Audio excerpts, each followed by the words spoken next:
My name is Dorothy Pierce, and I'm the president of the Concerned DeSoto Citizens Group.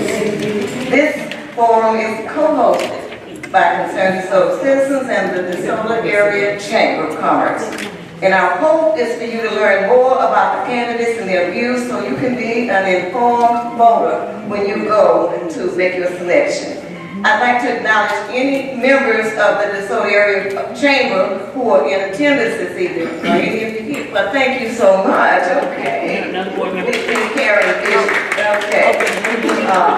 next I'd like to introduce our moderators. Somebody else?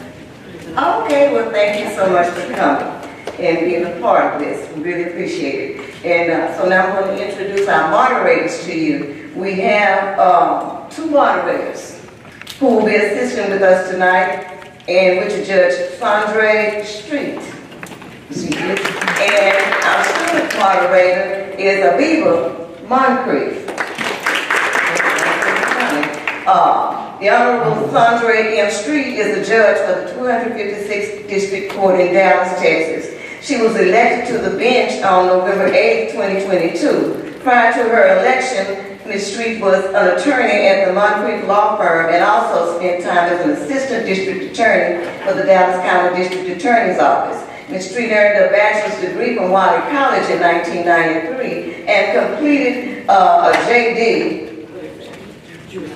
Juris Doctorate at St. Mary's University School of Law in 1999. Judge Street is a longtime resident of DeSoto and served his community in many capacities. She was previously on the Board of Trustees for the DeSoto Independent School District and has been involved with Girl Scouts, Delta Sigma Theta Sorority, and the Dallas NAACP. Please help us in welcoming Judge Sandra Street. And next we have our student moderator. Welcome Ms. Aviva Moncrief. Aviva is the 2024 senior class president of DeSoto High School. Yeah. Additionally, she served as a drum major for the award-winning DeSoto High School Eagles. Band. A member of the National Honor Society, Aviva also serves her community by volunteering at the DeSoto Library. She serves as a junior poll worker and with Dallas County Election Department. And she's passionate about encouraging young people to vote. Aviva is a junior master gardener. She does a whole lot of things, doesn't she? Okay, that's very good. And works at a local plant nursery. Aviva is ranked in the top 5 students of her graduating class and recently earned the H3SP full ride scholarship to Howard University.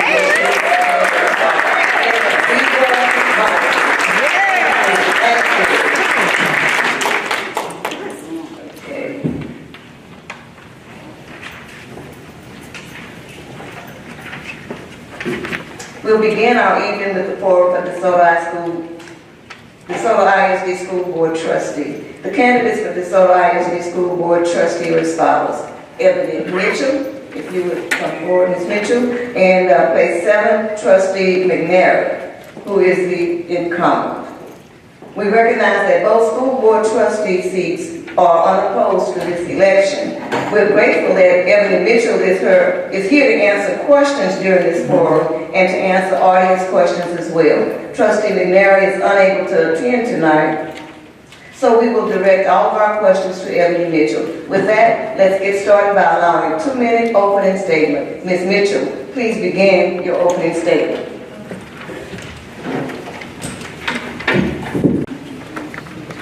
I currently reside in Glen Heights and have resided in Glen Heights for about 22 years now. I work for the city of Dallas. I bring a wealth of knowledge as it relates to budget, finance, bond initiatives. I'm an advocate for our scholars. I have 2 sons. My oldest son is a senior that will be attending Purdue. He'll actually be leaving May 31st to attend Purdue on a full scholarship. And I have a baby boy at DeSoto High School in the early college program. I'm happy to be here. I'm happy to answer any questions so that you can get to know me, and I definitely want to get to know you all. So thank you for having me this evening.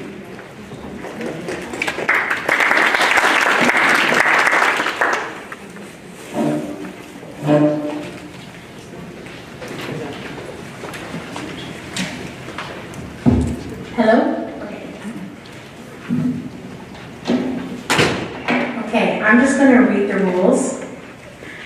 Each candidate will make an initial 2-minute address in alphabetical order of last name within the numerical order of the place numbers. All questions will be presented by one of the moderators. Each question will be read once unless the candidate requests the question to be repeated. The candidate will begin speaking when the moderator calls his or her name. If the question needs to be repeated, it may be requested at that time. Each candidate will be permitted 1 minute to answer questions. A 1-minute summary address will be allowed each candidate at the end of the forum. The sequence will be in reverse order of the initial addresses. For both addresses and questions, the timekeeper will signal when 30 seconds are left. The candidate will be asked to stop if the allotted time is exceeded. Questions will be collected from the audience and used if time permits. Questions from the audience must be written on 3 to 5 cards provided at the registration table and given to one of the designated volunteers. All right, well, without much further ado, we will get into it. Ms. Mitchell, thank you for coming out this evening to answer the questions of the community, even though you were unopposed. Thank you for being brave enough to jump out there and put your name in the ring. Well, we'll start out with the first question for you this evening. What are your top 3 priorities for DeSoto ISD? So, for myself, my top 3 priorities for the district, my top 3 priorities for the district are, of course, it's going to be financial stability. It's important to me, especially coming from with my background, is that we get a stable financial backing. Building off of the stability of our financial system, then I believe in transparency. I think that you have to say, we have to put it out there. What is the current condition of the district? We have to rip the Band-Aid off, let everyone see where we are, and then begin that healing process, which I think the district is doing now. Current trustees are doing an awesome job, but we have to be transparent. And then my last point is accountability. We have the finances in order, our plan that will be transparent, and then we need to hold everyone accountable. And when I speak of accountability, I mean our teachers, our administrators, our staff, our community. Everyone has to be held accountable to make sure that we continue to move in the right direction.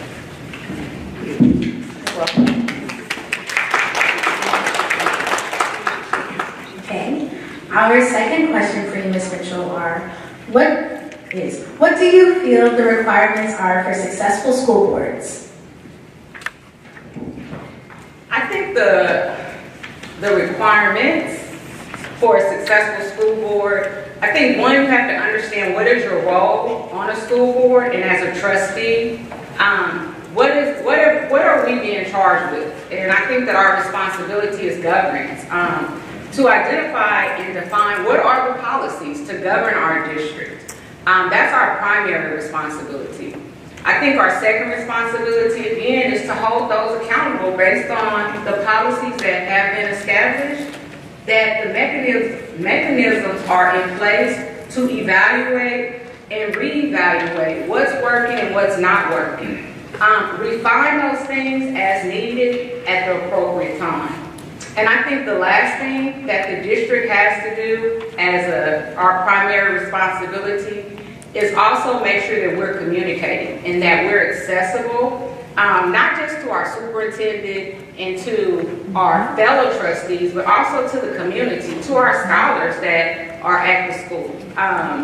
We can't be in the weeds because, again, our job is governance, but we also have to be, we have to be aware of what are the concerns of our community, of our parents, and of our scholars. So I think that's our primary responsibility.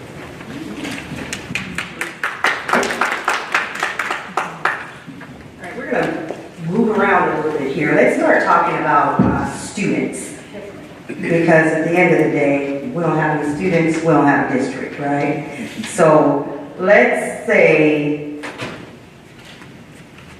in your opinion, what are the most significant challenges facing DeSoto schools And what is your recommendation for addressing these challenges as it relates to students? Let's focus on the students for a second. I think two challenges I see going in as a trustee related to students. Keep in mind that I have a scholar that's at DeSoto High School as well. I think that our students, one, have to feel that they're being prepared. And when I say prepared, I know that we're in the midst of taking these STAR tests right now, okay? And they can be confident going in taking STAR tests. But are our scholars prepared for success, whether that's going to college? And that's just not getting in. I mean, probably most of us have been to college. You know, we can get lost in that transition. But are we preparing our scholars to succeed, graduate, go into the military if that's their choosing? Choose a skill set. It doesn't have to be college. It could be going into the workforce. But are they prepared to do those things? Most importantly, are they prepared just to be upstanding citizens and contribute to our community? I think that's... 1 minute.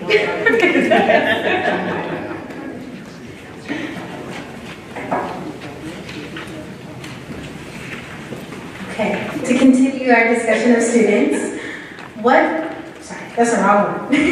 As a board trustee, how will you make yourself accessible to the students and community? So as a board trustee, I actually won't do anything different than what I'm doing now. And I'm always accessible. I currently volunteer at the schools. I'm visible. I probably will do a little bit more, just probably interacting more with the parents and the community, but as far as the scholars and the students, I'm there. I'm that mom that they see, and I'm also that mom that I'm not afraid to tap somebody on their shoulder and just make sure we redirect them in the right direction. So that's what I plan to do as a trustee, is be a lot more visible as it relates to the community, these type of settings, but be just as visible as I've always been in the schools. Glad you brought up parents, so that just leads nicely into my next question. Parental involvement and parental engagement are such critical parts of our education system. What actions would you take to improve parent involvement in your role as a trustee? I'm going to try to get this in 1 minute. So, I think parental involvement is probably one of the hardest areas to really make a change, because now I don't think parents necessarily have as much flexibility as we may think to be involved. So the question is, how will I approach or try to encourage more parent involvement? I believe you meet people where they are, and sometimes we have to think outside of the box. And in DeSoto, we know athletics is a major drawing point for our parents. Well, take some time and maybe during halftime, make an announcement. Be visible at the games. Have a table set up at the basketball games, at the baseball games, at these band events. The places that you know parents are coming and being involved, we have to be there as well. They're not going to necessarily come out to the town hall meetings or come to these type of settings, but they're going to come out and they're going to support their babies. So again, let's be innovative and try to meet people where they are. And if that's in these other settings that aren't as formal, then I think that's, an opportunity to try to connect with people.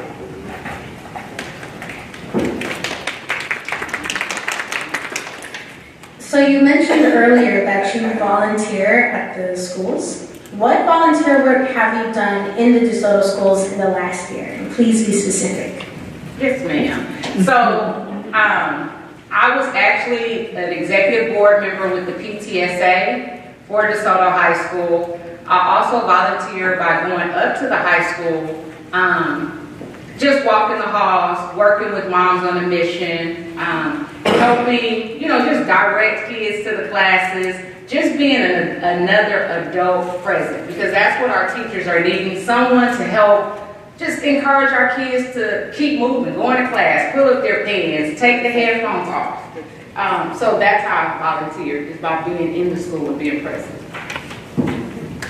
Thank you. All right, so we know that school funding is a critical issue facing our legislatures and school leadership. If you had to make significant cuts to programs and services, where would you start, just based on your limited knowledge of being on the outside looking in? Just give us an idea of what you think. So realistically, I can't really say where I would cut because I would have to really look at the budget. I would have to see what those allocations are, what has been impacted in the past when I'm looking at the budget, what rolls into those object codes. So it would take a lot more investigation on my part before I could recommend any cuts, honestly. But that's definitely an area that I'm definitely interested in because that's my background, is looking into the budget.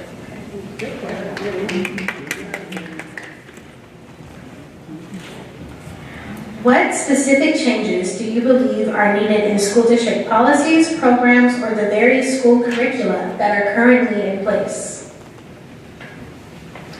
So right now, I can't say that I can speak to any specific changes that need to be made. I do know that there's areas that I have questions about. Again, I believe that our scholars have to feel safe.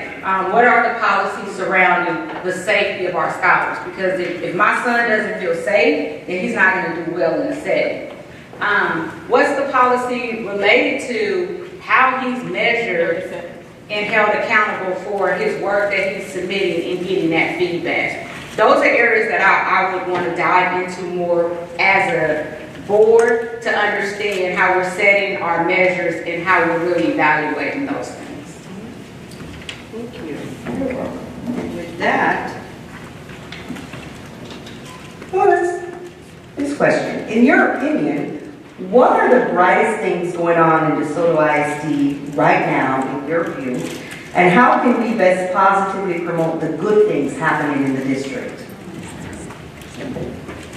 So I'm going to take these backwards. How do we positively promote the good things that's happening? Social media, without a question. Social media goes so far, and that's how people find out what's going on. Our babies put it out there. The parents are putting out social media. I mean, corporations are hiring people to come in and manage their social media accounts, okay? So social media is how you blast that information, okay? What are the highlights that I think we're making? I think our academic advancements are great. That early college program is splendid. The GT program that the district is talking about offering, the choices that we're giving our families related to their students and where they choose to be, whether that's a traditional student or they want to specialize in certain areas. And of course our athletics. I mean, we can't get away from those athletics, but I think we have to highlight those academic successes more because that's what I think parents are probably the most concerned about. And so, and utilize social media as our advantage. Okay, so we have a couple of questions from our audience. Thank y'all for asking us questions. Well, sorry. Okay. What have you done to prepare for the role of school board trustee, and could you specifically tell us more about your professional work that has prepared you? Yes, ma'am. So what I have done to prepare for the role of trustee is really understand again, what is my role as a trustee with governance? Professionally, I've worked in several capacities with the city. I've worked with our bond program. I've worked with our budget as it related to developing the budget. I've worked on the budget side to review and make recommendation what's above and below the line. I've worked with the budget as it relates to actually going out to the community, meeting with the people, having to conduct the budget town hall meetings in the city of Dallas. So that's some of the experience that I bring as a trustee. But what am I learning now is really that governance piece, because I have been in the weeds. How do you govern and not be in the weeds? How do I allow the superintendent and her principals and that administration to do what they do? just by asking the necessary questions. Time.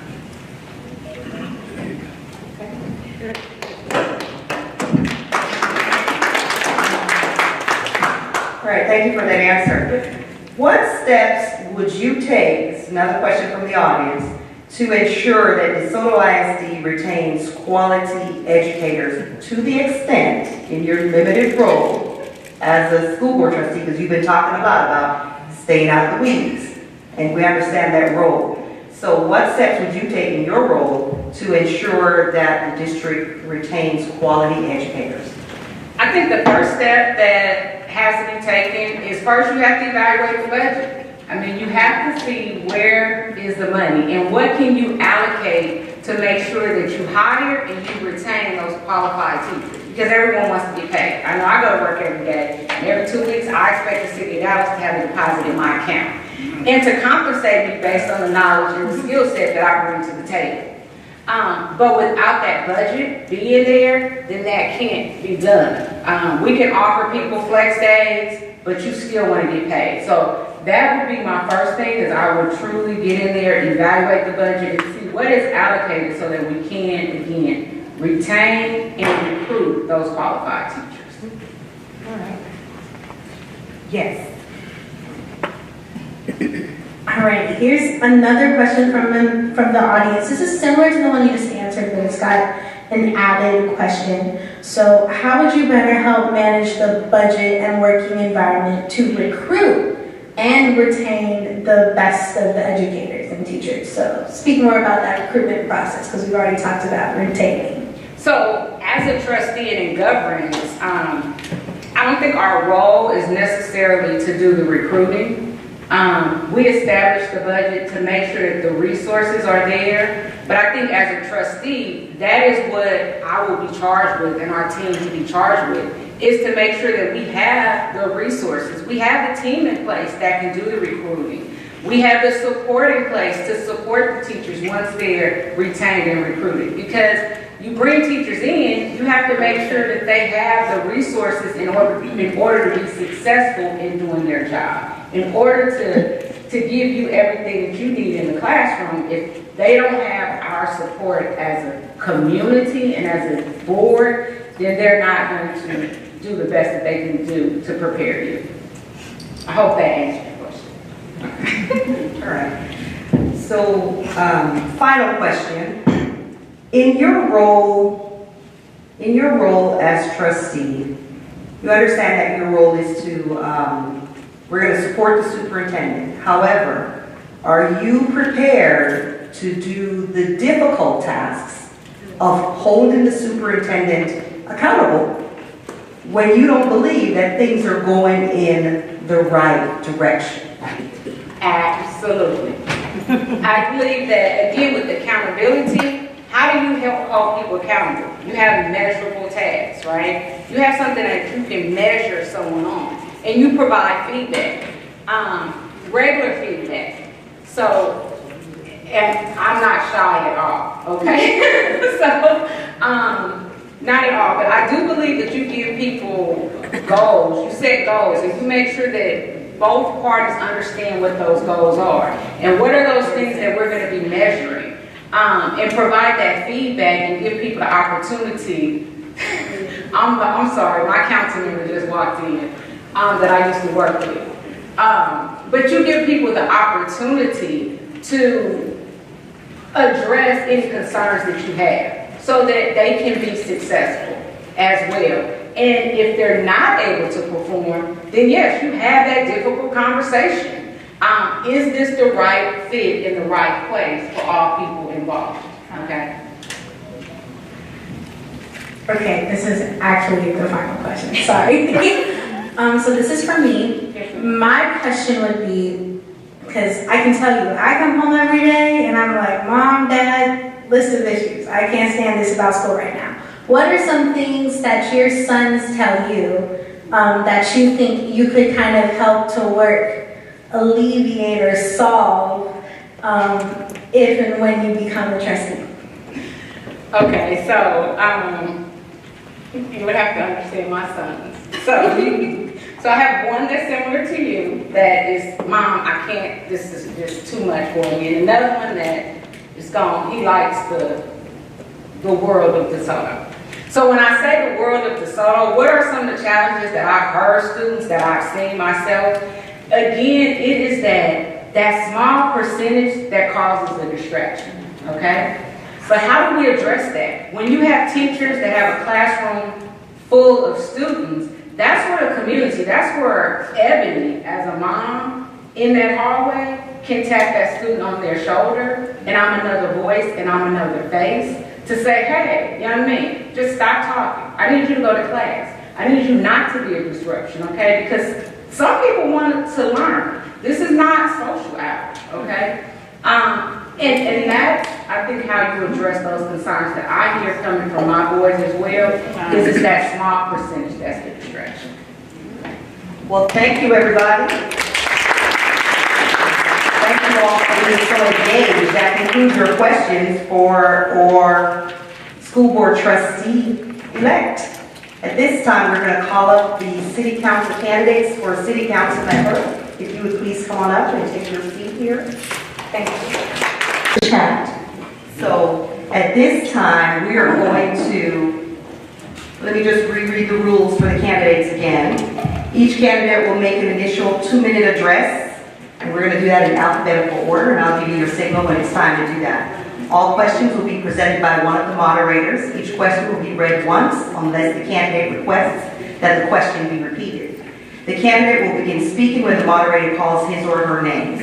If a question needs to be repeated, it may be requested at that time. Each candidate will be permitted 1 minute, and there's your timekeeper sitting in the middle there, to answer questions. A 1-minute summary address will be allowed each candidate at the end of the forum. The sequence will be in reverse order of the initial addresses. For both addresses and questions, the timekeeper will signal when 30 seconds are left. The candidate will be asked to stop if the allotted time is exceeded.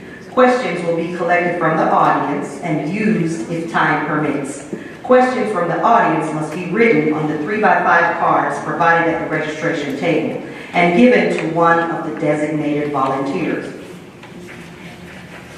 So we will be going in the order of Chisholm, Robinson, then Hughes. At this time, I'm going to allow each candidate to give their initial 2-minute. Thank you. Y'all starting that clock over, right? I'm Councilmember Crystal Chisholm. I've had the blessing and pleasure of serving on the DeSoto City Council for the last 3 years. My husband and I have been residents of DeSoto since 2016. I am a Dallas native, born and raised. We are also both combat veterans. We both served our country. I am running for re-election to finish the work that I started here in DeSoto. We've made great strides the last 3 years, things I'm so excited about. And so that is why I'm here asking for your vote, and so that you know that you have someone that is knowledgeable of what's going on in DeSoto right now and how we are going to change the trajectory of this city. Thank you. Hi, my name is Shirley Robinson. I am a 21-year citizen of DeSoto, Texas, and have 2 children. I work in the DeSoto Independent School District as a counselor. Have been there for a little bit, almost a little bit over 10 years. And my role as a city council member, I will continue to work to make DeSoto a safe community, not just for people my age, but for all ages. And also try to, work in collaborating all the spaces that's in DeSoto, the residential areas, because there's so much beauty in DeSoto that I would like to work and collaborate each and every one to try to make DeSoto a great place, because it's already beautiful, but to make it a great place to be. Good to be here.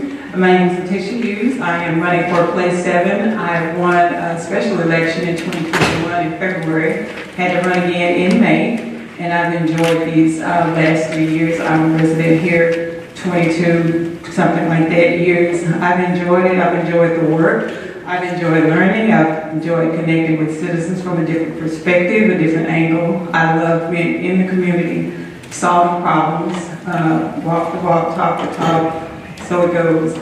And I look forward to serving again for the next 3 years and getting some things done and hearing from you, our citizens, and acting on your behalf. Thank you. All right, we will now begin the question and answer segment of our forum. We will, again, the format will be Chisholm, Robinson, and then Hughes. The first question, what is your vision for the city of DeSoto? My vision for the city of DeSoto is actually what we're doing today. We are creating opportunities for economic development within our city, which we've long asked for and we long deserved. We want restaurants that we can sit down in. We want healthy food options. Those are the things we're going after for a community that is safe. Last year, the city council approved a $2.4 million increase in wages for our employees. Our police saw 15% of that in their pay. We have the highest number of officers working for us in decades. And so I think that speaks to our need to want to continue safety in our community. And then also, we have amazing parks. We've done an amazing job of keeping up our parks, as well as now we'll have the McCowan Natatorium, which is an investment into our community. And so my vision for DeSoto is to keep not only what we have today, but also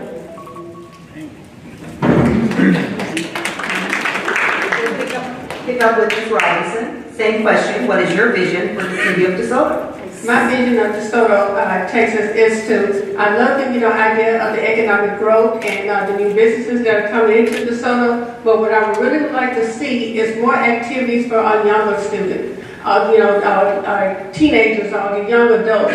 Have a place where they can come and just go out and have a good time here in DeSoto, create something for them so that we know that they can come here to DeSoto, not go in Dallas somewhere and into that night. But if they're closer to home, then that would be something that we can just grow together and just for them to connect with here in DeSoto. Thank you. When I ran, my campaign slogan was revive, rebuild, and rezone. And I'm excited, not that it happened because I ran, but we are actually in the middle of doing it, just as my colleague has said. We have a Starbucks coming, we've got Chick-fil-A. I feel the energy, we've got an auditorium. Can you feel the energy everywhere you go in the city? And we want to continue to compound on that and build and expound on that. We can't stop right now. We got to keep going and keep moving it forward, keep being proactive. We understand there are some instances where people are not understanding, might not be on board, but that's where we come together and have those conversations and say, hey, you can go anywhere in the city and see the excitement, feel the excitement, and see what's going on. Be a part. Join us. Thank you.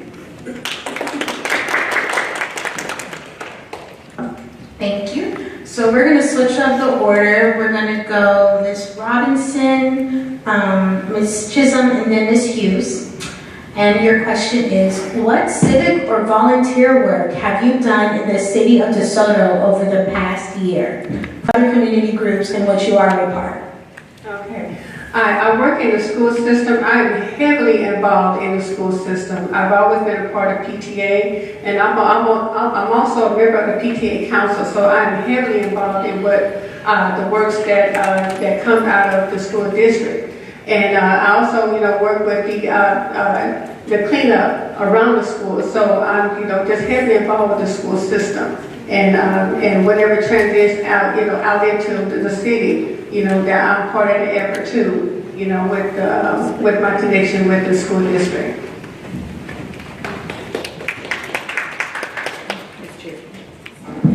Well, I serve on the DeSoto City Council. I think that counts for a civic activity. All right. I'm also the council's liaison for our Veteran Affairs Committee. I'm also the council's liaison for our Police Advisory Committee, Citizens Committee. I'm also the council's liaison for our DeSoto Rotary.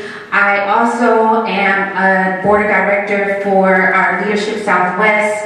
I also am on North Central Texas COG Emergency Planning Preparedness Council, and I represent the city of DeSoto and all cities 50,000 and 70, between 50 and 70,000. Not only that, what else?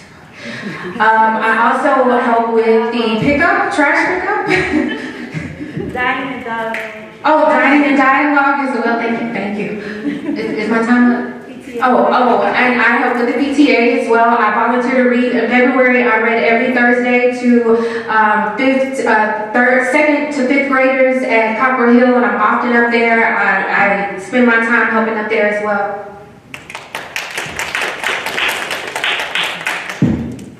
So as the liaison to the DeSoto ISD, I participate in activities, we're at games, I read to students, feed the teachers. For the Chamber of Commerce, we're at ribbon cuttings, we're at meetings, monthly meetings when they have those. Parks and Recreation Department, they have so many activities, you all have to be a part of that. They've got the concerts, the senior citizens activity, volunteering there. Also part of the Audit and Finance Committee, DeSoto's had a stellar budget for years.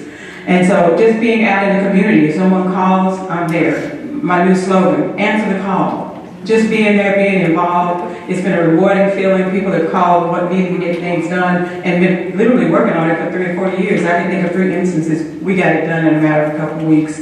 So I just enjoy the engagement and the collaboration with our citizens. Thank you. And after that microphone, Ms. Hughes will be switched up in order for this next question. It will go Hughes, Robinson, and then Chisholm.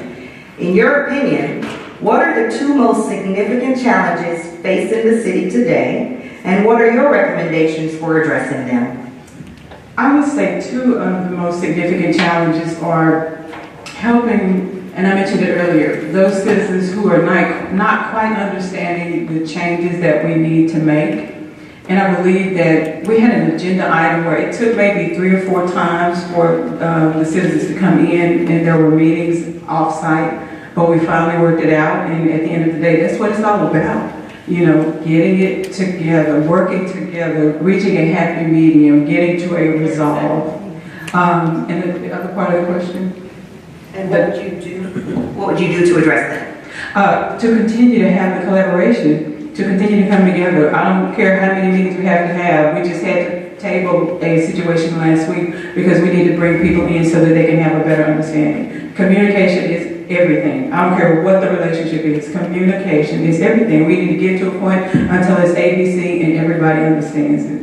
At least the majority. Thank you. All right, now for you, Ms. Robinson, same question. In your opinion, what are the 2 most significant challenges facing the city today, and what are your recommendations for addressing them? The 2 challenges that I see is one is the police department. I really think that the police department could, do more with culture, learning more about cultural diversity, and relating to citizens from my perspective. And and if I'm elected, I will work with the city manager and with the council to see, about providing that type of training, that there's no biases.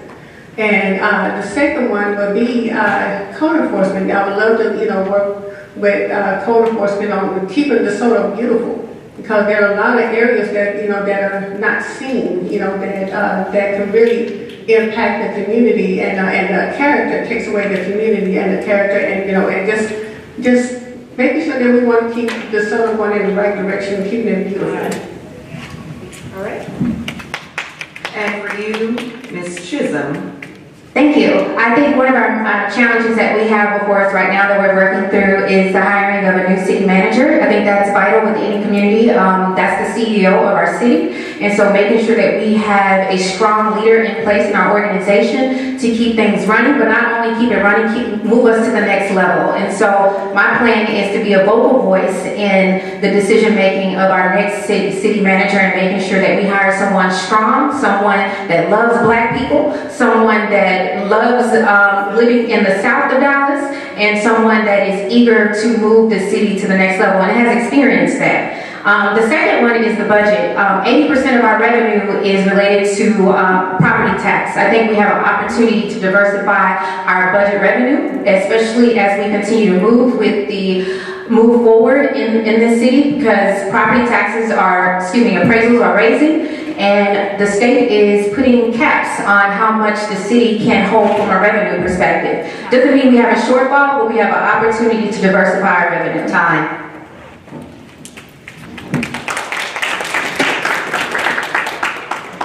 Okay, so we're going to change up the order again. It's going to go Ms. Chisholm, Ms. Robinson, and then Ms. Hughes. Your question is, as a growing city, a common challenge is the availability and affordability of housing. Please describe ways you would support increasing our housing options or helping with home affordability.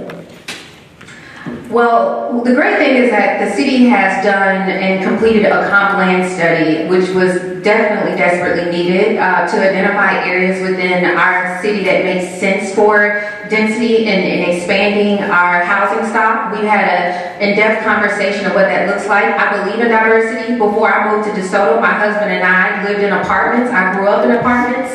I think that we have an opportunity to diversify our housing stock, because there's no such thing as first-time home buyer home. What does that look like? Townhomes. How do we create that? How do we create smaller lot housing for seniors who want to remain in DeSoto but don't want big homes? I'm all for that, and those are conversations we're having today.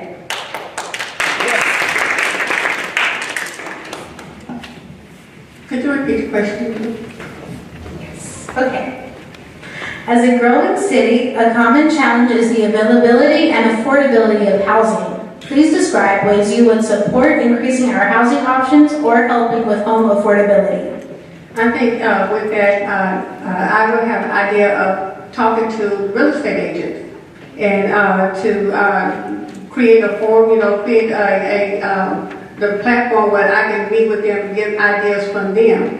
And because they're out there, they're working and their feet on the ground, they're meeting the people who want to buy homes or who want to get condos or try to decide where to live in a safe place, what place is safe for them, or some common community for the elderly. But my way of getting the idea of what is needed for the city is by talking to real estate agents.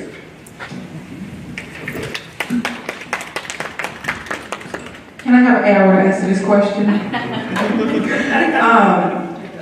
I feel like we should get more of the community engaged with developers, because when you say being able to afford, there's a stigma that comes with that word. And until you start changing the mindset and the way people think and feel and read the message, we won't get very far. But I think to open up the avenues to be able to bring in housing that we all know we need, we're going to have to start talking to those developers that's going to help get what we want in as far as in housing, whether it be townhomes, houses, single family, duplexes, whatever the case may be. We have to get more people involved who will be willing to say, let's structure it like this, let's work it like this, so that we can all more of us can be happy, versus shutting down some of what we know should be affordable, attainable homes.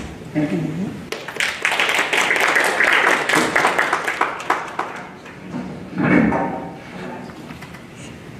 All right, we'll start back up with Ms. Robinson. Do you have any specific changes you want to make in city policies or programs? And if so, what changes do you want to make and why?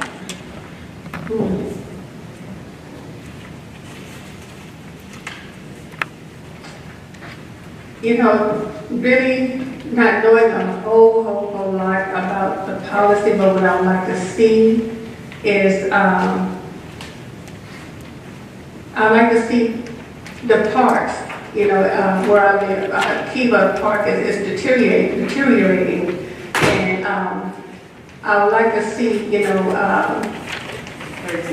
people work with fidelity, and want to, just make me feel like I'm important in the city of DeSoto. Just feeling like that I'm valuable. So, but the changes I would like to see is, just people just really collaborating effectively, and just hearing the voices of the people. Councilwoman Chisholm, same question. Do you have any specific changes you want to make in city policies and or programs, and if so, what would those be? Well, I've been big on transparency. One of the policies that I have that has gone before the council in the last year is around financial transparency. I believe that we shouldn't have to do open records requests for many of the things that we want, and the comptroller actually has a program that he calls a 5-star program, where cities show visibility on procurement, on economic development 360 agreements, on pensions, on obligation debt. I think the city of DeSoto, we do all that. We have one of those stars. I think we can go out for the other 4. In addition to that, I have a policy coming before the council around safety cameras for our businesses. I think that if we can find a way, whether it's through a grant process or something, helping them so it's not a burden, but creating a partnership so that if there is a crime committed, that we can solve it. We have to get creative with how do we deter crime away from our city as well. I also... All right, and so we are on to Ms. Hughes, Councilwoman Hughes. Do you have any specific changes you want to make in city policies? Thank you for the question, and I appreciate it, because I am actually working and speaking with our interim city manager regarding garage sales. And I know that might sound minor, but it is very important to a couple or 3 citizens that I've been speaking with. So as a result, I like to give them answers. I like to give them results, a resolve, one way or the other, whether it's something they want to hear or they don't. So they do want to see a change in the number of garage sales that they can have every year. It's very important to them. It was one of the larger ones that they're used to having, and for some reason they were reduced, but they want me to check into changing the ordinance so that they could potentially have more. So that's important to them, so it's important to me. Thank you. All right. So this question, we've talked about collaboration a bit. This question is about collaborating with DeSoto ISD. What are your plans for working with DeSoto Independent School District leadership to make DeSoto the city of choice for parents and their families? Oh, I'm sorry. Can we go in the order of Ms. Robinson, Ms. Chisholm, and then Ms. Hughes? As an employee of the DeSoto Independent School District, I see the need of giving students something positive to do after school. And so what I would like to propose is create a venue where the students, especially the older students, now not just the rec center, but where they can just really just hear their music, dance, have a good time, but it's safe. It'll be safe for them. But they will have a time to collaborate and and really come up with something for themselves, for them to have fun. But just give the students a platform where they can just be themselves, and also guide them on how they can be a part of DeSoto. How can they help with DeSoto, Texas? How can they collaborate with the city council? So those young minds are just filled with so many great innovative ideas. So I would love that idea of collaborating with the DeSoto Independent School District on how we can, further, the time that we can spend with it. All right. Ms. Chisholm, Councilwoman Chisholm, what are your plans for working with DeSoto Independent School District leadership to make DeSoto the city of choice for parents and their families? Thank you for that question. We've actually done a lot to work with the city of DeSoto, believe it or not. The council approved a $1.4 million investment into after-school programming for this DeSoto ISD. This was to help children that were impacted by COVID. I'm looking very forward to that programming and kick it off, because that also is a partnership with our DeSoto library that will host for kids who are not in the school district as well, so that they have an opportunity to take advantage of after-school programming. And in addition to that, we also, gosh, I drew a blank. We do a lot with the cities, the DeSoto ISD. Y'all just have no idea the amount of programming. The mayor's internship, 9 of those 10 kids that will be this summer are from DeSoto ISD, particularly from my football team. And so I think that shows partnership as well, giving them an opportunity to see professional jobs. Our DeSoto Teen Council, many of those kids come from DeSoto ISD as well. And so the partnership is there. Time.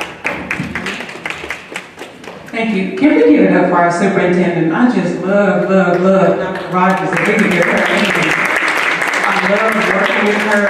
We have a tentative lunch schedule, because what I would like to do is to be able to have the students sign up alphabetically, to be able to manage them and give them an out. It is ironic that Ms. Robinson mentioned that, but during the time that they're out during the summer, have that avenue for them to have an outlet, and doing something positive and constructive, and just coming together where they can be with their friends in a place where their parents don't have to worry about them. And again, to be able to manage that, we will have some decency and order. Got to work out the details of it, and I do intend to offer my space in order to do that. Thank you. All right, now we're going to start getting into some of the questions from the audience. There seems to be a lot of interest in the Hampton Road project, so we'll start out on that end with Councilwoman Chisholm. The Hampton Road, project. What do you like about the project? Concerns that you may have, if any, and impact or pros and cons regarding the city of DeSoto, property owners, and business owners. These are the questions that the folks want to know about. They have concerns about the impact of the project on property owners, the city itself, and business owners. So if you could just talk about that, Tom. One of the greatest things that I had to realize that sitting in this seat means is that the decisions I make don't just impact today, they impact 10 years from now, they impact 20 years from now. So that's in my decision making at the forefront. Hampton Road project, the redevelopment of that is designed to be not just create a center for our city, because we have no center, but also to create an economic development catalyst for us that we desperately need. We want nice retail, we want nice restaurants, but we have nowhere for them to go. 80% of our inline shopping centers are outdated. They're 30 to 40 years old. We have nowhere to, as a millennial, nowhere for entertainment for us as well. And so those are the opportunities that Hampton Road will provide. My concerns, be honest with you, I don't like losing oversight over multifamily coming to our community. I want to control it. I want to control that, because I like having to say, the number of density, the beautification of it, and all of that is included in it. Time. Ms. Robinson. One of the benefits I really enjoyed by the Hampton Road project is the growth, the economic growth that's going to bring to the city, and also employment. You give everybody opportunity to find employment here in DeSoto while they're living here in DeSoto. Because I live in DeSoto, I work in DeSoto ISD, I really enjoy that. But just giving them opportunities to work inside DeSoto. And one of the things I really like about it, is the shopping centers, is the things that come. I really enjoy that, and more restaurants that may be coming and more businesses. And my concern is the change, how it may affect some residents. And some people may not enjoy, making adapt to it. But just in that transition, that's the only thing that I'm really concerned about. But I really appreciate the growth.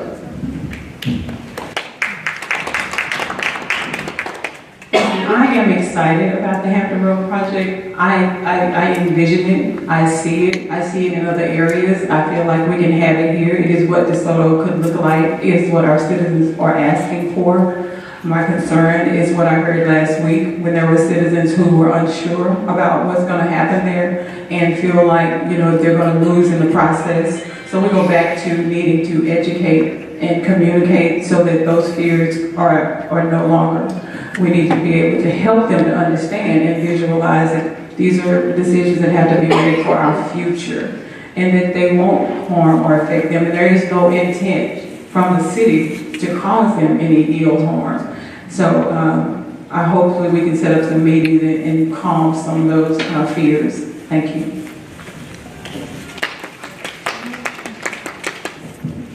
Okay, Ms. Robinson, you have a couple questions that are, asking about you specifically. So I'm going to try and merge them all into one. So those of you who asked them, don't judge me, please. I'm trying.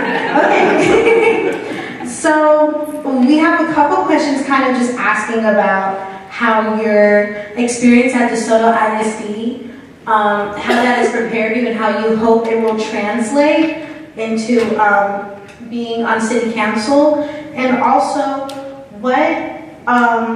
what is your goal in running for city council, or what is it that really made you just be like, yeah, this is for me? I guess I'm going to try to answer that question that you just asked some people. We have a declining school district. We're losing students. And we have an amazing city. We have amazing educators. But we're losing our students. So I want to work with the council to see what we can do to maintain our education here, the DeSoto Independent School District integrity, and what it really stands for, because we have an amazing school. And my role as a counselor, now I wasn't always a counselor. I worked for the Texas State Comptroller's Office. I was an accountant there. I worked for Methodist Hospital. I was an accountant for more than 20 years. And before I decided to become an educator. So my role is to really to build a better culture, in DeSoto, and any efforts I can, with working with the Hampton Road project, the new aquatic. Oh, thank you.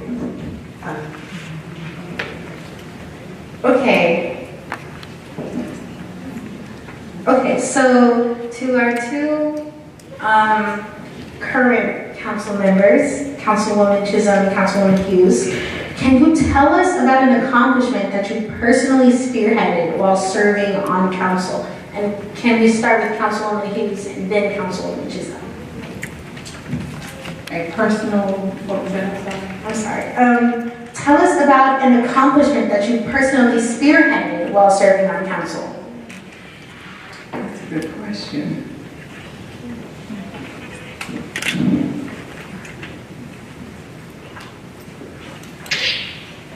I'm trying to think. Let's see. I guess we could consider town hall meetings, community conversation. Oh, I guess that could be. It's pretty basic, but it was successful because it was my first one. And I enjoyed it. We talked about Nance Farms, DeSoto crime,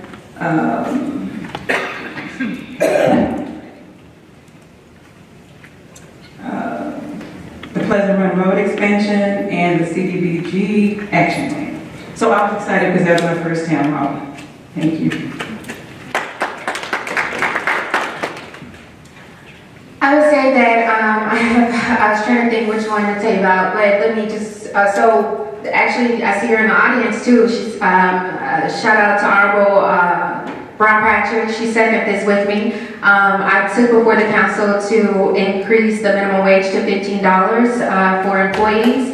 They were getting paid $13 and something cents, and those are our babies, right? How do they ever learn their value? And so I was thankful for that, having that support, and was able to get that passed, but also added to the policy to where we wouldn't go below $15, which is very important. And I'm hoping that the council will one day increase that to even more so that we can show them how we value them even more. And I'll stop with that one. Okay, so this is another question directed toward Ms. Robinson. It's two questions over. I'm just going to make up one. So you have mentioned a little bit about making better areas for teens and for students, young people in DeSoto. If you are successful as a council member, if you become elected, what will be your main focus? And speaking on that, what specific suggestions do you have for those teenage spaces? It will first start with collaborating with the parents and create a platform where, I can, as a city council member, to create the platform where I can talk to the parents and get ideas from them and share the ideas that I have for our students, because after school, rather than going home, getting on a video game, it would be great when they come out of their bedrooms and into, something where they can do to be more active in the community. So, but definitely create a platform where I can, have that conversation with parents. Thank you. This is addressed to our existing council members. We'll start with you, Councilwoman Hughes.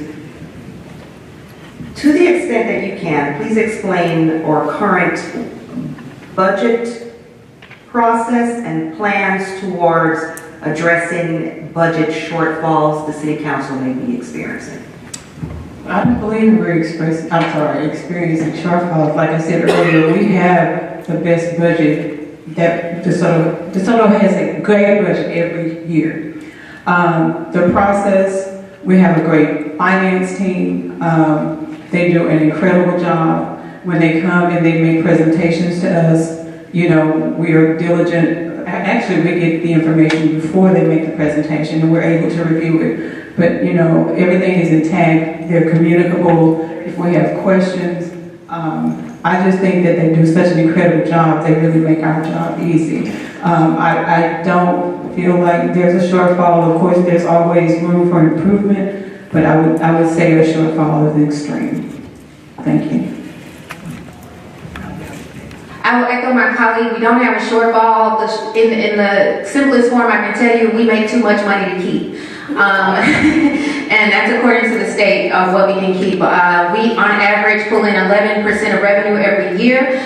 We can only keep 3.5% of that revenue. And we have to give the rest over to the county and state. What does that mean for us, especially a city that hasn't increased the tax rate in over 13 years? Matter of fact, we dropped the tax rate by a penny in 2023. And so when you look at that and looking at 80% of our revenue comes from property tax, we need to diversify our money. And so that doesn't mean that that's a shortfall. That means that we need to get creative and we need to look at ways to increase our sales tax to take so that we don't have to put the burden on homeowners and property taxpayers.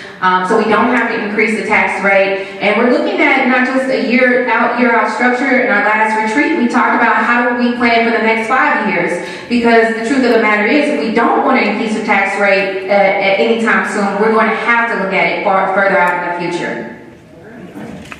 We're going to start, thank you, Councilwoman Chisholm. We're going to start down on the end there.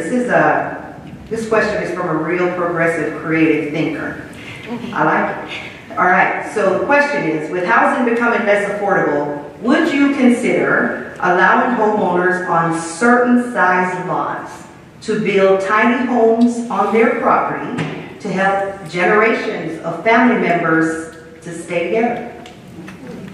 To the extent that you understand any zonings and ordinances that we have in existence right now. For tiny homes, I can see a community of that. I really can. I can see a community, and I can envision it being something that's that's comfortable for and affordable. And that's really the key, making home ownership affordable. And so I'm not against tiny homes in areas, but I think it would be a great addition to the city. because we want to welcome people, of any way they can, but, just to keep DeSoto beautiful. Councilwoman Chisholm. Thank you. Could you repeat the question again, please? Okay, so the question is, would you allow homeowners on a certain size lot to build tiny homes or extra additions to the property to help generations of families stay together? Thank you for that question. I believe we will be talking about accessory buildings on property. And from a council's perspective, I don't know if many are aware, but in this past legislative session, there was preemptive bill passed that kind of limits the city council on making decisions regarding things like that. Accessory buildings, if I'm almost certain, is one of those. And so from that perspective, it would have to be, something that we talk about at the state level changing, so that to allow something like that. Not that I would be against it, but I don't think that the city council has the power to give empowerment to multiple accessories. And if we do, then I think it's a conversation that we should bring the community to the table for, to understand how does that impact the continuity of their community, because I think that's also important in them having a voice in that. Thank you. As a Texas realtor, I have to tell you that we do promote property rights for homeowners. So I would say that I would support it, but I would also say we would like to have that communication, just in case we have citizens who don't support it. Again, I have to reiterate, it's what we go, when we go to Austin, and on behalf of Texas Realtors, we are telling them we want property rights, so we would want the homeowners to be able to have that right. Thank you. All right, so this person asked 2 questions. I'm just going to make it a 2-parter. So the first question is, are there economic plans to expand retail development to DeSoto? And a question about healthy food options, how they're coming soon. Is there any information that can be provided on what those options are and when we can get them? Oh, okay. We're going to start with Councilwoman Hughes and then just go back. We're trying. We want, if we can have them tomorrow, I promise you, it's all about, we have one of the best economic development directors and his staff. They are doing an amazing job. They're traveling, they're educating themselves. Just let's give them a hand, please. They're doing some amazing work, and they're doing everything they can to help us get those businesses here that we seek. So I see it happening sooner rather than later, but just please know that we are trying. Thank you. So our forefathers wanted a small bedroom community. Changing that doesn't happen overnight, right? What I learned in the last 3 years that is before 5 years ago, our city wasn't showing up to trade shows for restaurants and retail. That's very important because most businesses plan out their development at least 3 to 5 years ahead of time. I say that to say that yes, it is coming. It is a slow move, but some creative things that our economic development department has been working on is, I don't know if you've gone through the franchise sessions that they've had. They've had 4 now. A lot of the restaurants that we want that are healthy require franchisees, and so they're bringing to the table SBA loan, people who can sign up on loans. They're bringing experienced franchisees, some recent awardees, because the Saladas is coming to DeSoto too. But those things, hey, let's clap for it. That's something to be excited about. Those things are coming. They're just taking a little bit of time. This didn't happen overnight. It won't be solved overnight. Yes. Okay, I'm excited about knowing it's coming. So right now, my choice of healthy food is Chick-fil-A, so I'm really glad that it's coming. But as far as the opportunities, everything that's coming, I'm looking forward to it. It's great to know. Thank you both, Councilwoman Hughes and Councilwoman Chisholm, for that. And so as a citizen, I really appreciate that. So as if I am elected, I would love to learn more about, the future of DeSoto. Thank you. Next question has to do with DeSoto's aging population is rising. what will you do to secure housing to secure nice housing in the manner to which our seniors are accustomed? Yes.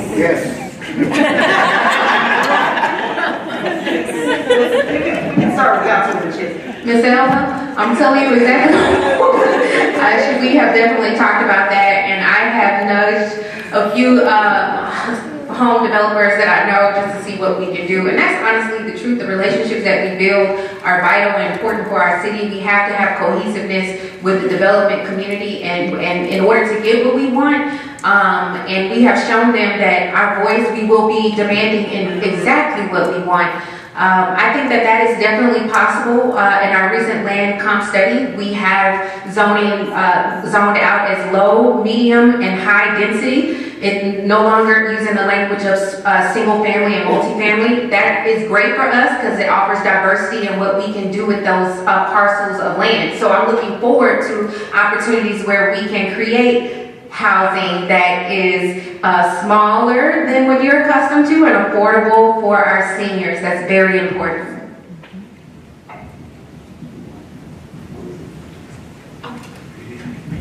The first word that came to my mind is multi-generational. Having a multi-generational community, a community of all ages, and that can collaborate and support any members, that are older, the older population, in the community. But also definitely want to support, any older people, that want to be homeowners. They want to stay in their home. They, and make it a possibility. As a daughter of two people who wanted to keep their home, it was important that that I have to make sure that I'm available to make that happen for my parents. So that's a passion of mine. But definitely want to make sure that that anything that the older people want, just want to make that possible. Thank you. Again, I believe it's about meeting with developers. I happen to be meeting with one in the morning at 9 o'clock. I'm not telling them, I'm not saying what we do want, but I know what we don't want. And it's definitely to look out for the 55 and up. Hey, I'm in that category. I get it. So it's important. And we want to make sure that our seniors are taken care of. They're the jewels of our city. We want to hear them louder than anyone speaking because we don't want them to ever feel like they're forgotten. And so whatever we can do to have the influence on a developer who's willing to hear us and to listen and give us the product that we want and need, that's exactly what we want to do to make it happen. Thank you. Okay, so this is from me. Like we mentioned earlier, I am senior class president. I am an advocate for my peers first. So one of the issues I hear a lot in the hallways at school is that we don't have a lot of stuff for kids our age. We want to go out and do stuff. We want to have a nice time. Now that I'm driving, I don't want to get on that freeway Thursday night to go hang out. So my question is for Councilwoman Chisholm and Councilwoman Hughes, because Ms. Robinson's touched on this for the most part. How high on your list of priorities is having a space for younger people and, teenagers, people who can have, a little bit more wiggle room to go out, not like 5-year-olds. Yeah. Well, being the one closest to your generation. Shameless plug. I would say that I understand, I overstand, because I too want those entertainment options. And one thing that we talked about is, we talked a lot about Hampton Road redevelopment, but I think that there is a huge opportunity off of I-35. And I think that what we can do with the land that we have remaining there and revitalizing it, as well as Beltline, I believe success will follow success. And the things that we're doing today, we will reap the benefit of it. They will be knocking at our door because we're all engaged, the staff is engaged, and the city's engaged. And so all I can say is while you may not experience that, I hope that you are one of those that decide to come back home. And when you come back home, you see a whole nother city, because I promise you, I'm going to continue to fight for you. And I echo those sentiments exactly. I know we talk about restaurants and you know, good healthy eating, but we also want to include family entertainment in what we're doing and the development, because we do have the kids and family in mind. We don't want to forget about you. We do want you to be able to come back and enjoy your city. I have children, 4, that, you know, want to be able to come back and enjoy themselves and eat at nice places, have walkable spaces, ride their bicycles, all the good stuff. So I promise you, you are not forgotten. Thank you. All right. I believe this is our final audience question. And this is for each of you. How would you feel about partnering with churches and other businesses regarding senior housing? We'll start with Councilwoman Hughes. Thank you. And I wanted to just grab the mic and run with it when she said church, because that's where our foundation is, you know?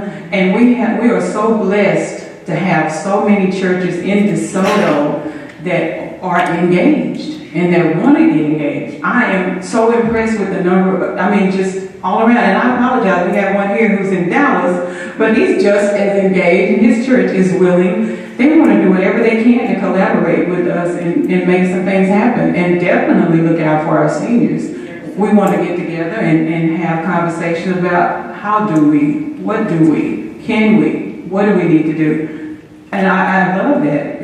Any pastor you walk up to is going to be willing to throw his hat in, and if he's not available, he's got somebody in his congregation that's going to be willing to step in for him. So I'm excited. We just keep the lines of communication open and continue to get ideas about what we can do to look out for our seniors.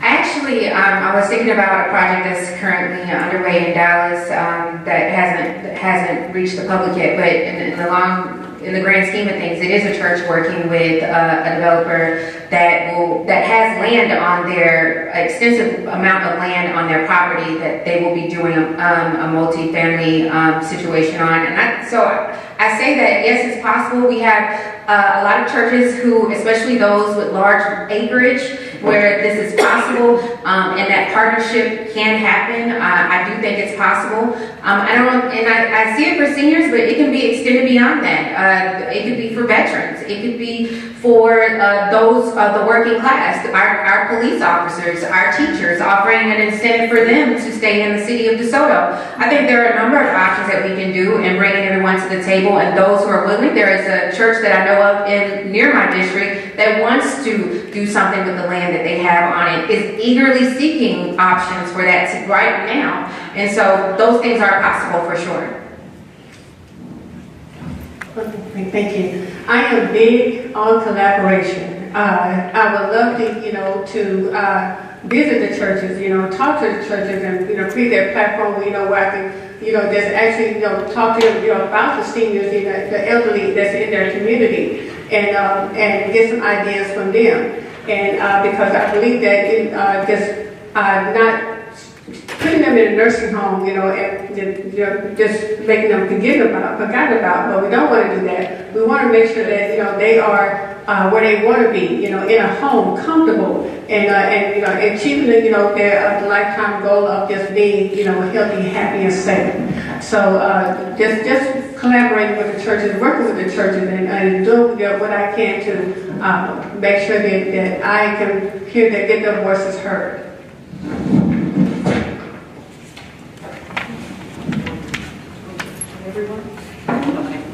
Okay, sorry about that. Alrighty, so this is our last question. DeSoto has a slogan, so much to love.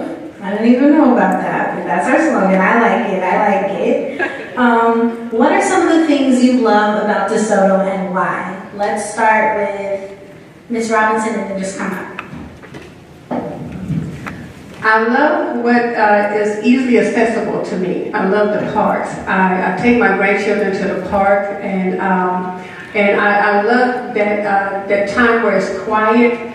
I love that, you know, that I do feel comfortable going to places, you know, like going to Walmart. And I love the idea that everything is accessible and it's growing in the right direction. So that's what I love about DeSoto. So much to love. You know, my husband had to remind me that I'm from Dallas and not DeSoto, because I represent our DeSoto football team hard, and so Friday night lights. There's no energy like being in that stadium.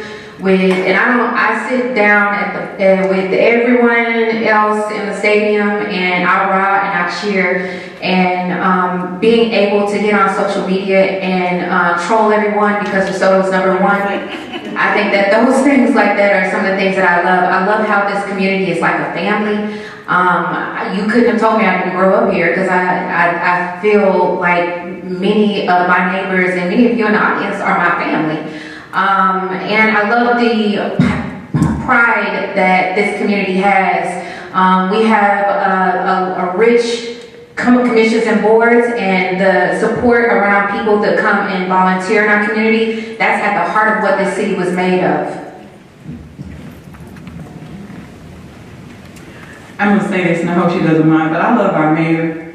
I was elected with her, and she took off with the energy that I needed, you know, being brand new and learning early and fresh, and I associate so much love with her. And I just appreciate her because she's the energy that I like having, making things happen. And I thank you for picking up on her. She didn't know I was going to say that, so please believe it. But we just have so much going on. When you wake up every day, I have a job to do, but there's other things that I love doing with council. And that's the only way you can do it, is to do it with love. Because who can give up that kind of time? You know, we're all over the place. And if we're not, we're trying to be. So I love everything, and if there's something need to be fixed, let's fix it. I just love DeSoto. I love the people here. I love the way we all get together. If there's something going on, we're going to get a call. We need to talk about it. Let's have a come to Jesus meeting. I love the collaboration, and I just want to keep things going. Thank you. All right, this brings us to the end of our segment. As one of your, I'm sorry, did we get everyone? Yeah, question. Okay, this brings us to the end of our segment. As one of your moderators, again, I just want to say it is an absolute honor every time and every day to be in the city of DeSoto to represent our citizens as an elected official. I want to just commend each and every person here today who stepped into the arena to try to make our city a better place. Or to our student moderator. Okay, hi. First, I'd like to say that I appreciate the audience just for showing up. This is what democracy is about. I just finished AP US history, so we talk extensively about that. But yeah, I'm a voting age now, and this is a really cool thing that we do. I'd also like to give a shout out to our candidates as well. It takes a lot of effort, as an elected official myself at my school. It's not the same, but it takes a lot of effort to run a campaign. I have my posters in the hallway. It's work, so I appreciate y'all for showing up. I think we have closing remarks. Everybody gets a minute. Yes. Do y'all remember it's supposed to be reverse? Reverse order. We'll just start down at the end with Ms. Robinson. Okay. If I'm elected, I am heavy on community.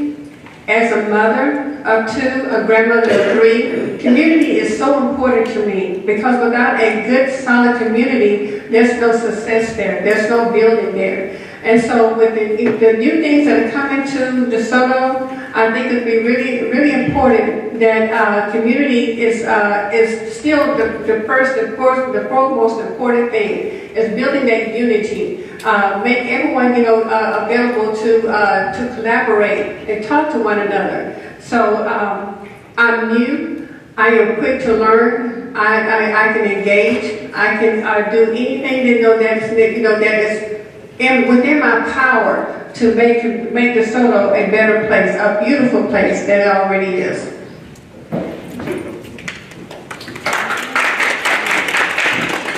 I am Crystal Chisholm. I am running for re-election for place 6. I have worked very hard for the city of DeSoto, sacrificed many nights, many days, and many holidays to make sure that the residents here in DeSoto feel heard. I've hosted many community meetings. I stalked the community groups to make sure that you're getting right information and accurate information, and that's the same energy you're going to get from me. I haven't missed one council meeting. What that means is that after this election, when I win, I am going to be ready day one. I won't have to be get ready. And so I am asking for your support. I am number 1 on the ballot. You can follow me on all social media channels, Crystal Chisholm. You can also look at my platform and on the website at crystalchisholm.com. I'm available whenever you need me. Thank you. And I want to say thank you. I don't have an incumbent, but I don't take this seat lightly. I don't take it for granted. That's why I'm here. That's why I continue to be out there serving as if I did. I'm approachable. I don't, if there's not a question I'll shy away from. If I don't know, I promise you I'll try to find out what it is. I'm enjoying doing the work. I'm loving doing the work. And I thank you so much for the opportunity to sit in this seat again. Thank you. Now we'll turn it over to the Concerned DeSoto Citizens President, Madam President, Ms. Dorothy Pierce. Okay, I think we can give all of our candidates good information to given us. I'm sure we all been educated a little bit to make better decisions when we go to the ballot. Few announcements to make before you leave. Thank you again, volunteers here. Early voting begins when April 22nd through Tuesday, April 30th. For more information, you can see the city's website. Early voting will be at Disciple Central Community Church, 901 North Polk Street in DeSoto. And again, we thank you all for coming, but Concerned DeSoto Citizens, I have to give a little pitch for that too. We are a nonprofit organization established in 1989. And one of the main objectives that we have is to promote and encourage students to seek higher education. And we do this through awarding scholarships each year to students from DeSoto High School. In addition to that, we do fundraising so that we can have the monies to give scholarships to the students in DeSoto. You can also check our website, www.cdcdesoto.org, for more information about our organization. Our membership fees are just $60 a year, and it's for the entire family. And we try to keep members of DeSoto informed about what's going on in the city. So if you will, you can join us. We meet every second Saturday at 10 o'clock in the library annex room. So thank you for that, and thank you again, candidates and peoples, for coming out to our forum.